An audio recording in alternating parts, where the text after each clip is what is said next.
ബാബു ആണ് ഇത് മറികടക്കുന്നത്. എല്ലാവരും ശ്രദ്ധിക്കുക. ആഷിഖിന്റെ വേദിയിലേക്ക് ക്ഷണിക്കുന്നു.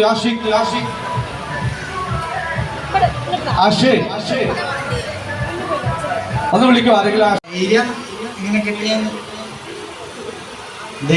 കിട്ടിയെന്ന് പറഞ്ഞു കഴിഞ്ഞാൽ അവിടെ നിൽക്കുമ്പോൾ ഇഞ്ചറി കിട്ടിയ ശേഷമാണ് അപകടത്തിൽ പെട്ടു എന്ന് എനിക്കൊരു ഇതുണ്ടായിരുന്നു. അപ്പൊ തന്നെ നമ്മൾ താഴെ കൂട്ടുകാരന്മാരെ വിളിച്ച് അറിയിച്ചിട്ടുണ്ടായി.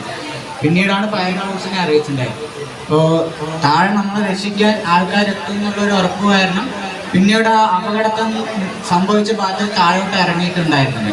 എല്ലാവർക്കും കാണുന്ന രീതിയിൽ ഞാൻ നിൽക്കുന്നുണ്ടായിരുന്നു. നമ്മുടെ മനസ്സിൽ താഴെ ഇത്രയും ഫോഴ്സുകളായാലും എല്ലാവരും എന്നെ രക്ഷിക്കാൻ വേണ്ടി എത്തിയിട്ടുണ്ടോ എന്നുള്ളൊരു ധൈര്യം ഉണ്ടായിരുന്നു. എൻ്റെ ഏട്ടന്മാരായാലും നാട്ടുകാരായാലും എന്നെ കാണാൻ വേണ്ടി അവിടെ താഴെ നിൽക്കുന്നുണ്ടല്ലോ, എന്നെ രക്ഷപ്പെടുത്തുന്നുള്ളൊരു ആ ഒരു ഫോണ് ചാർജുള്ള ടൈം വരെ എനിക്ക് ആ വിശ്വാസം ഉണ്ടായിരുന്നു. പിന്നീടാണ് ഹെലികോപ്റ്ററുകളൊക്കെ വന്നിട്ടുണ്ടായിരുന്നു.